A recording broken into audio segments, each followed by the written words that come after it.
This is light work.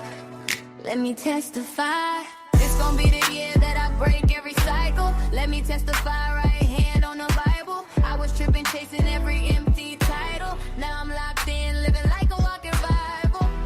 He ain't failed me yet.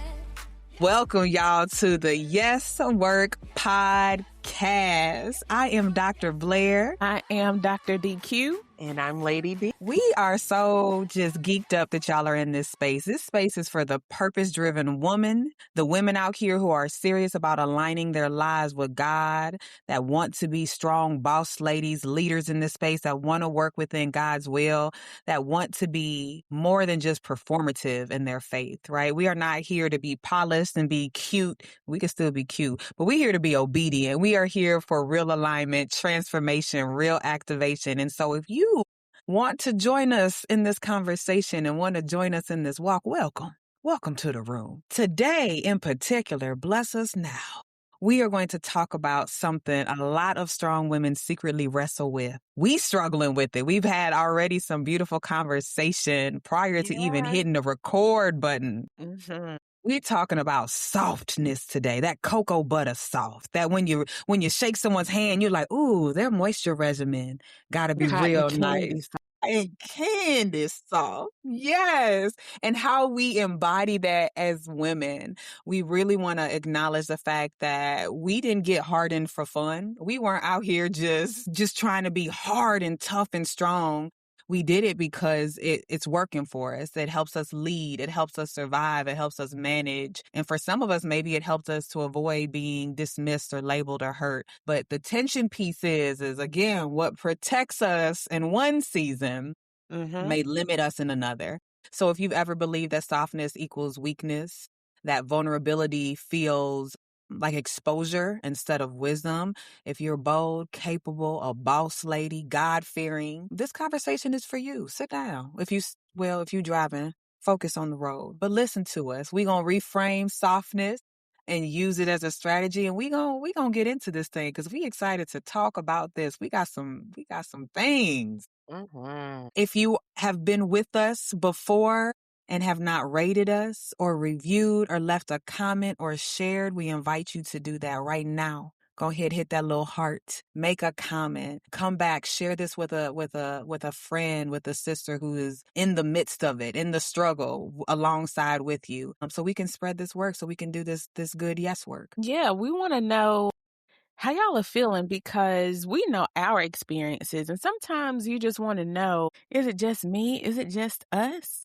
Is it just this circle of sisters? So we'd love to hear your experiences. We'd love to connect with you and just let us know that this is what you're seeing and feeling too. We'd love to hear from you. I love it. Absolutely. So each week, we have been discussing the things that we no longer can unsee. And as Dr. Blaire said, this week is on softness. And I'm telling you, I'm so excited to get into it and just discuss it, unpack it a little bit more. Dr. Blaire's face is just like, I'm squirming in my seat. I'm uncomfortable, but I know we need to talk about it. So I'm here. I had to talk about it. And what the thing that we can no longer see is that many of us did not reject softness because we were strong. We rejected it because it wasn't safe.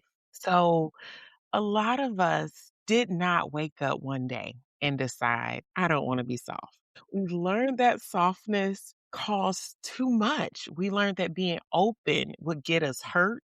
Being vulnerable, sometimes it was used against us. Being tender also could make us easy targets. So we had to adjust, right? We had to become sharp or efficient and unbothered. And not because we're cold. Some of us are labeled as cold women or aggressive, but it's because it kept us protected. Sometimes, and Dr. Blaire mentioned this already, but softness sometimes is confused with being passive, or guardedness can be mistaken for uptight, snooty, bougie, all those I am things. a little bougie. I am a little bougie. A little bougie, right? Love it. I definitely have been called bougie. But somewhere along the way, we were told that soft women would get walked over. right? So we decided we would never be that woman, right? Many of us have said, I'm not going to be that woman. You're not about to walk all over me and make decisions for me. So we thought that being mature meant not reacting or not needing someone, maybe not crying, not asking for help. And that's what we started to identify or call emotional shutdown discipline. We started referring to it as peace. And then we started calling isolation strength. So I want to break it down a little bit. And when we talk about that being guarded, it does work when you guard your heart and when you don't open up, nobody can hurt you, right? So when you don't expect much, you can't be disappointed. And when you carry it yourself, nobody can drop it, right? You're able to depend on yourself. It works. But what worked to protect us in one season might be blocking in another season. So when we think about, I'm trying to think about some of the women, right, just out here in the culture that are great examples of showing softness for us, right? Because I'm struggling. And there's something we were just talking about prior to this episode. We're like, okay, every time on TV and social media, we are told be the strong one, be the strong woman, be the strong Black woman. And we're just trying to identify, like on even TV shows, like who is it that has been identified as soft and not as labeled as a crazy person? And I know for me, I was like, yeah, okay, well, I know we got Felicia Rashad from The Cosby Show. I always looked up to her because I was like, I want to be Yes. a mama like her. I want to be a wife like her. She was strong. But I'm Strong. struggling, y'all. What y'all got? Anybody? Ain't none. Ain't That's what none. I got. Well, we can think about Annalisa Keaton and How to Get Away with Murder. We talking about Olivia Pope, Cookie Lyon, Miranda Bailey, and Grey's Anatomy. They are strong Black Yes. women. Yes. Strong. Period. I don't know if I've seen an example of softness where I was like, oh, I want that, or and I definitely see women, especially in their marriages, where I'm like, oh, look at you. I love that for you. And look how and your husband is on this. And we just had our husbands on the last episode. If you ain't watch it, go on ahead and go back. Go on back. My struggle real, y'all. But I get it's weakness to me. It is submission with that negative ting to it and stereotype to it. And I think about the Black women I saw, and that was beasts. Yeah, absolutely. Now, if we're talking characters, if memory serves me correctly, in the movie For Colored Girls, Anika Noni Rose played a dance teacher. Okay. And I think she was living that soft life. I can't really remember her backstory or her background. So, y'all, if I'm wrong, somebody leave a comment, let me know. Yes. But she was very gentle, like from my memory. And she was perceived as weak enough for the guy she went on one date with to take advantage of. And so I think that in that instance, she was perceived as weak when she was just really being soft. But as you watch the movie, you see, like, no, she's very strong because she pursued justice. Yeah. But then I also thought about Sierra and Russell Wilson. There was, everybody's asking about Sierra's prayer to get somebody like Russell. Amazing couple. I personally love them. But I think about an instance when someone said something negative about Russell, and I can't remember exactly what it was, but, of course, people are thinking Sierra's such a sweetheart. She's nice. And she absolutely is, but she corrected and addressed that critic. So she's perceived as, I don't know if people thought she was weak, but she's living this soft life from what we see.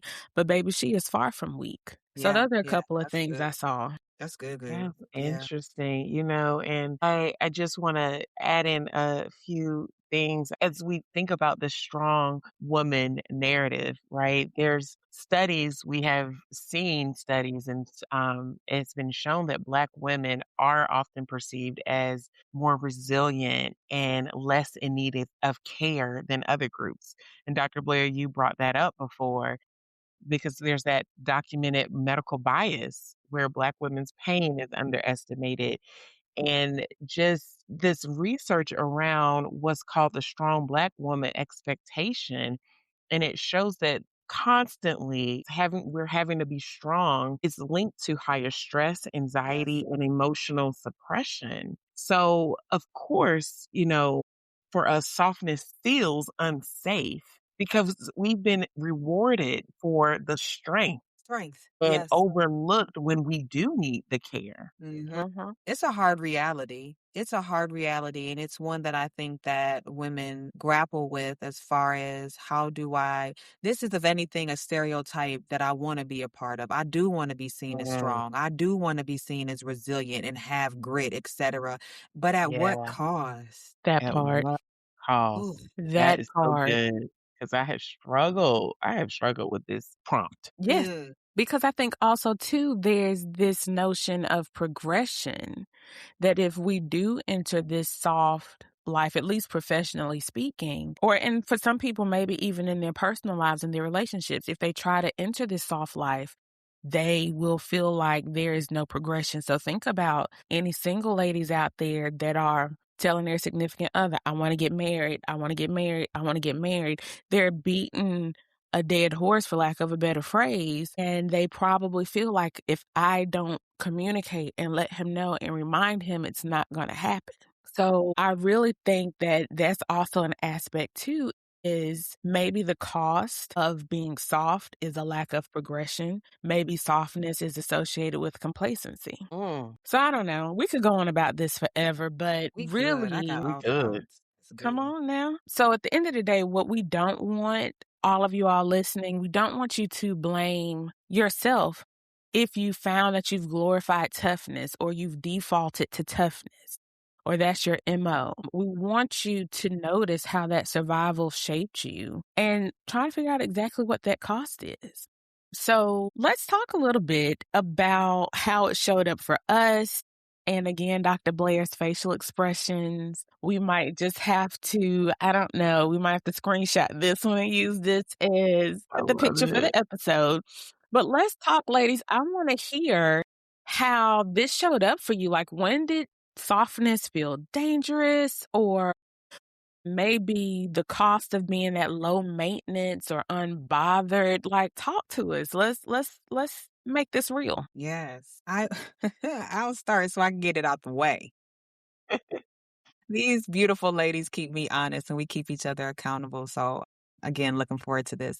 I know that for me, the softness piece equated to vulnerability and it equated to absolute weakness. I remember hearing this quote that love is taking the risk of giving someone your heart and knowing that they may break it, but hoping that they won't. I remember hearing that and thinking that's the dumbest thing Dumb. I'd have never heard. I'm not taking that risk like that. Like, that's love sounds stupid. Like, this is crazy.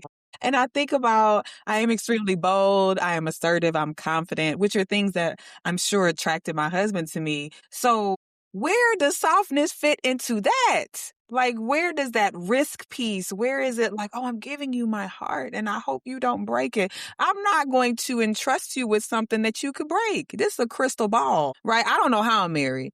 Let's be how did I get here? Because that vulnerability piece, that softness of having to share, like, I think I'm falling for you. I remember when my partner shared with me that when we were dating, that he felt that he was falling in love with me. And I was like, oh my goodness, I can do this. Like, let me share, Mhm. let me be vulnerable. Y'all, literally the next day he broke up with me. My husband, now husband, he broke up with me the Mhm. next day. When I say, see, you see what happens when you soft. You see what happened when it wrecked me. It wrecked me. Now, mind you, he came back and he was like, I was feeling everything really too quickly. It was scary. So that was my immediate reaction to Mm. like sharing my feelings with you. And I said, and I've never really told him, hopefully he listened to this episode, but I was like, see, you see what happens when you're soft, when you're vulnerable, when you're transparent? Like, what? So I Mhm. absolutely believe, and still do to a certain degree, even though now I'm married and I have to be vulnerable, transparent, I've given him my heart, knowing that there's a risk that it could be chipped, maybe not broken, but chipped. But softness really equates to weakness to me. Vulnerability like invites harm. I'm opening the door to it.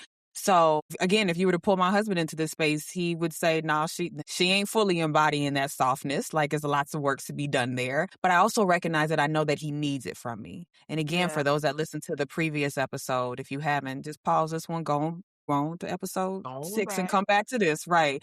But I know he needs it. So I clench my teeth and I grit and bear it and I do the things, not all the time. I should do it more. And again, these ladies keep me accountable, but I do the things that are soft. So he knows I do care for his heart because I do love him. I do care for him. It's just really hard for me to show it. It's just really hard. So I can acknowledge that the strength is heavy, that the confidence, the assertiveness, and even when I'm sick, right? Just I can do it on my own. I really want to release that. I just don't know how to yet. And emotional intelligence for me is something that I didn't see practice in my upbringing with my aunts, with the strong Black women that I saw. We didn't talk about emotions. We didn't know how to regulate them. So it's something I'm still building and something I'm very intentional about building in my children. But I recognize that, my lack of softness, it creates a distance. It's heavy. It's tiring. There's fatigue around it and it's confusing. So my listeners out, pray for me. Pray for Dr. Blaire because I'm still in it, which is why I was really nervous about this conversation, but also excited because I know that it's work that other women need, that I'm still working through. And that we're doing together. I just want to say, I remember meeting you in grad school and thinking, you have the best personality ever and just full of love, you know? And I remember also learning, when you first met Antoine and just the giddiness and excitement. So, you have it. It's in there. It's in there It's somewhere. in She there. deep. She in there, she deep, but I think you're a person for sure. When you love hard, right? And so you got it. You in there, but And I want to add too, because you mentioned fatigue with being vulnerable, but there's also fatigue with being strong. Yeah. So yes, it is. I think on the other side of the soft life, when y'all get there, y'all let me know. We'll figure it out together. Yeah. I think if anybody's there, tell us how it is. How's the view? Okay. Okay. But Yeah. I think once you get into that soft life, hopefully there's less fatigue. But if you got to choose fatigue being strong versus fatigue being vulnerable, I think it's worth the journey to shift into that vulnerability for anybody out there that's feeling the same. That's good. Well, for me, and we were just talking about this as well before. I'm giving y'all all the little tidbits of our discussion before hitting record, but I'm who's the soft girly and who's the hard girly? And I think out of the group, I clearly must be You the are. soft girly. You're the It's her. softie. But Yes. for me, I just feel like I've always gone back and forth between being soft and being hard. So definitely by nature, I am. I am a soft girly. I'm emotional. I'm expressive. I will cry. I definitely feel things very deeply, and I'm in tune with my emotions. But somewhere along the way, I definitely have felt that softness wasn't safe. Right?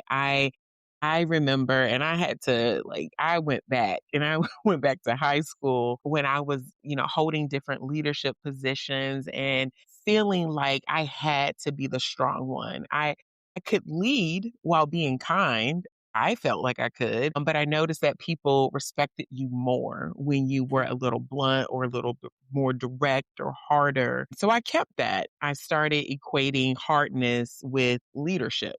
Mm. So then when I got to college, I applied for a position in college and I was told that I wasn't going to get the position because I was too nice, that people would walk all over me. And I know I ain't never tell Quita this. I ain't never tell. Right. Because I was there. What job was this? Girl, who do I need to go back and talk to? I'm down the street from campus. Who's there? Girl, that's a whole nother. It was safe coordinator. Yeah. And she told me that I was not going to get the job. Mind you all, I ended up getting the job. But I was told that the students, I guess, at that time would walk all over me. I was too nice. And I needed to be a little bit, harder. And I'm like, what do you mean? So from that moment on, that really shaped a lot of how I show up in the workspace. Because at that moment, I became very aware of how I was being perceived. Right. And so as I moved into professional leadership, director roles, managing a team, right, that pressure became intensified for me. I felt like I couldn't be too soft or my team wouldn't respect me, but I also couldn't be too firm because then they would label me as the aggressive Black woman. Yes. So as a Black woman, like I didn't want that stereotype attached to me. So I was definitely conflicted and it became this whole constant balance. I couldn't complain too much, right? I couldn't need too much or show too much I had to be capable and show that I'm composed and contained. So I think for me, that's what, being strong protected me for. It protected my credibility. Mm. It did protect my image and it protected me from being dismissed in spaces where I wanted to show up as like I am a credible source. So I had to learn how to handle those things. I would say in friendships, I definitely I have been the strong one. I have been the encourager. I typically hold it together. But I've recently, as I was preparing for this, our conversation, I was reflecting and I was like, wow, there's times I've noticed when I didn't want to be strong for friends, that's when I started to like pull back. Right. That's when I started to dismiss myself. And so again, listeners, if you have those friends and you're like, oh, she's flaking, no, she's not. She's dealing with something. She's hurting. So it's just something to be mindful of. And then I reflect on my marriage, right? And intimacy. And that's, I feel like things get complicated there, right? Because I struggle. I don't want to be completely independent. I don't I don't want to be the woman who handles everything. I truly don't. I truly don't. I want to be soft. I do. At least I think so. I want to be soft. I want to be cared for. But it's hard to turn off that part of me because I like to have control. I know that I'm capable. I know that I'm strong and independent and can do these things. But I also I want to let down my hair. I want to not have to worry about the things that I shouldn't have to worry about. I want to just somebody to book a trip for me and I don't have to plan all the details and the itinerary. Thank you. So we hope your husband listening to this episode too, huh? You need to listen. Yes. So, so I really have been asking myself because I think on the first episode or second one, we talked about I want to live in my soft woman era. And this conversation has me guessing or questioning, like, do I? Do I really? And what does that really mean? What do I have to give up to be soft? It's been challenging. I'm dealing with it. And this episode is great. Said a few things in there. There's a couple of things. I was like, oh yeah, oh yeah, oh yeah. But the one thing that I can go back to right now is you talked about how being hard protected your credibility and it was kind of a sense of professional security for you. It just really made me think about Rachel Rogers' book, We Should All Be Millionaires. I was reading that. Y'all, I got goals and aspirations. But I was reading that and she said something along the lines of how if you don't have an opinion, you won't make it or make money or progress, something along those lines. So it's in tune with what you were saying. Like you kind of have to have that opinion. And I think for some people, opinionated and being hard can be synonymous, but it kind of is in step with what she's saying as far as like, hey, I have to show up. I have to be a certain way, execute a certain way, think a certain way, be a certain way so that I can progress. And I just think that happens so often as Black women. So I too never wanted to be the angry Black woman. I was polite and kind. I didn't do confrontation in the workplace. I didn't do it. But in reflection, I'm really not sure if that helped me or if it harmed me on my professional journey. I don't think I ever really thought about whether I was soft or hard or where my approach came from. But in preparing for this topic today, I did think back to a particular encounter that I had with a leader. Now, this may or may not be the same leader I told y'all about a couple of episodes ago. Girl, is he still working? Don't get nobody fired now, though. We not gonna name no names. Okay, so I was in a leadership role. This was my first time in this leadership role, and I had some concerns about the team I was working with, so I went to go speak to him. And it was him and another leader, and we were all in the office, just the three of us. I was talking. Y'all, I don't even think I told Brittany this. Y'all, when I tell you, he looked at me, and then he looked at the other person who was a lady, and he said, yeah, she's gonna cry. Yeah. What? He was telling her that I was going to be in tears working in this position. Oh. Now, so what I will say is that in hindsight, I was probably a little nervous because, like I said, I don't do confrontation. So coming to him, talking to him did make me a little vulnerable. But in that moment, he perceived me as weak, which was completely far from the truth. Like, sir, you don't know me. I don't know you.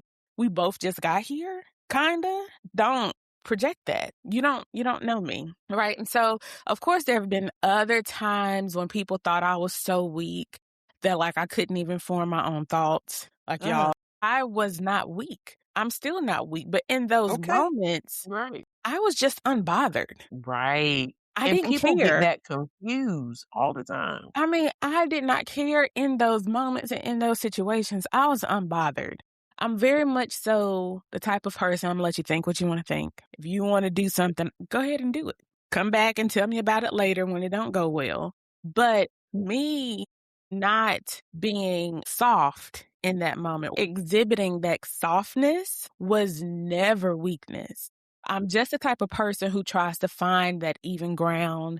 I want all voices heard and considered when decisions are made. And what people got to realize is that that's actually not softness or weakness. That's actually strength. So ladies, fellas, if you're listening, if you've ever believed that softness is equal to weakness or vulnerability invites harm, strength means handling everything alone, or if you even think that God expects endurance more than honesty, we just want you to kind of take a moment and reflect on that. It doesn't have to be that way. It's not that way. That's good. Ooh. So I think that sometimes we enter those spaces mentally, physically even, and emotionally, but it causes us that exhaustion that we talked about. It causes us some loneliness sometimes. It also puts us in a space where we're confusing that control with peace. And so I really just want all of the ladies out there to really just take a step back and say, you know what, I am trying to get to this soft life. If you are, if not, we respect that. But if you're trying to get to this soft life, it's okay. Do not think that softness is equal to weakness. That's good. That's good. Slow motion. Let's slow this down. I want us to recognize or even have the listener reflect as we refrain with God at the center and the forefront of our mind, what they associate softness with. Again, is it the credibility piece? Is softness equated to danger? Is it the weakness? How are we viewing softness, and how has it been costing us relationships or interactions with people? So if we lower our guard, if we lose leverage, if we open up, do we lose authority, right? If we become soft and tender, that cocoa butter soft, right? Are we then easier to harm, right? What are the things that you associate with that softness? Because I think it's important that we understand that that's not God's design. When we think about softness in the scripture, it wasn't passivity. It was controlled power. When we think about Jesus and the way that he described himself, it was gentle, it was lowly in heart. That's not fragile. That's not indecisive. It's gentle. It's soft. And we got to think about how Jesus confronted situations, how he addressed injustice, hypocrisy, how he rebuked storms, how he carried the cross, right? His gentleness never canceled out his authority. He was still a boss. He was still our savior. right? So gentleness and softness didn't make him weak. It made his strength trustworthy in a way. And Mhm. so some of us have equated hardness with that strength, with that wisdom, with authority, but hardness is often just that unprocessed hurt, right? With really good PR, right? It's just the way that we present it. It's the marketing of it. But God is not telling us to abandon discernment. He's not telling us to trust unsafe people. He's asking us to stop confusing emotional shutdown with spiritual maturity. We want to get to the point where our softness with God looks like honesty instead of the endurance piece that Dr. DQ talked about. He also is not asking us to not communicate. Mm-hmm. You can Yes. still communicate and advocate for yourself while being soft. Yes. Because I think for some people that softness becomes silence, which sometimes silence is strength, sometimes it's weakness. You have to decide for yourself. But God is not asking us not to communicate. We still absolutely are women. We are That part. grown and we have voices that deserve to be heard. Yes, I love that, right? It is being able to admit and acknowledge and articulate that I've been hurt or I have this feeling instead of minimizing it and pretending it didn't happen, right? We can still use it. And I think Lady B is actually an amazing example of how softness and assertiveness can be aligned with one another because she can deliver information that's real rough and hard in such a beautiful, tender way that takes into account the heart of the person. You still gonna get this message. You still gonna hear what you need to hear, but I'm Yeah. still protecting your dignity and your heart while doing it. Whoever Oh, that's told good. her she was too nice so many years ago, baby, don't confuse this niceness. Don't So get confused. Yeah, that's that right. part, right? So it's allowing yourself to be known, to be heard, to exercise your agency in a way that is still honoring who you are, honoring your assertiveness, your strength. It's not erasing yourself, right? We don't have to use this strength as armor. We ain't got to. So the real limitation isn't necessarily be soft everywhere. We ain't just got to be out here all flippy floppy, all noodled up, right? But where have you been clenching, right? Because you think God expects toughness from you. God doesn't require you to be unbreakable. He invites you to be honest, as Dr. DQ said, right? So softness is really not about surrendering your strength. It's about surrendering your need to grip it so tightly, to have that control in such a rigid way. And so we really want you all to understand that you ain't got to be soft all at once. Don't go out there and say, the guesswork lady said, I just need to be soft. No, in your job, you probably do need to be that boss, right? But Mhm. how do you deliver that information, taking into consideration the heart of the person that you're in front of? How do you notice where maybe you've been holding on too much? Right, than what you are meant to hold on to, and then it's hardening you in a way. So asking God to just cleanse your heart, to soften your heart. That's my daily prayer. Amen. Hallelujah. Lord, Yes. soften my heart, Yes. because this That is thing is like a diamond. It's hard, hard. Diamonds are forever. Yes. that's so We good, gonna work on Dr. them Blair. diamonds though. Those not the diamonds that we want. Thank you. No, it's not. So we hope Yeah. that diamond is not forever. Yes. Mm-mm-mm. Soften the heart. I'm sorry, because I'm still on that. That touched me because the heart that's my daily prayer. That is the prayer that I have every time, like if I'm in a difficult or anytime there's tension in my marriage, right? It was about I had to go to my heart and where is my heart and why is it hardened? Like in seeking God's face and just getting on my knees and praying and asking for that heart because the position or the posture of where your heart is can direct you in the right or the wrong place. Was saying the right or the wrong words. And that heart is an important muscle that you have to work. There's many places where you might be right now, right? So you may be in this place where you're saying, I want intimacy. I want closeness. I still have these parts of me that I want to share with a partner, but you hold yourself back. Not because you don't care, right? But it's because you've learned to be careful, and you say you want rest. You might be in that place where you want rest, but the moment that things slow down, you start to feel anxious. Like if you stop pushing, everything might fall apart. So you keep producing, you keep leading, you keep handling it. I know that's me.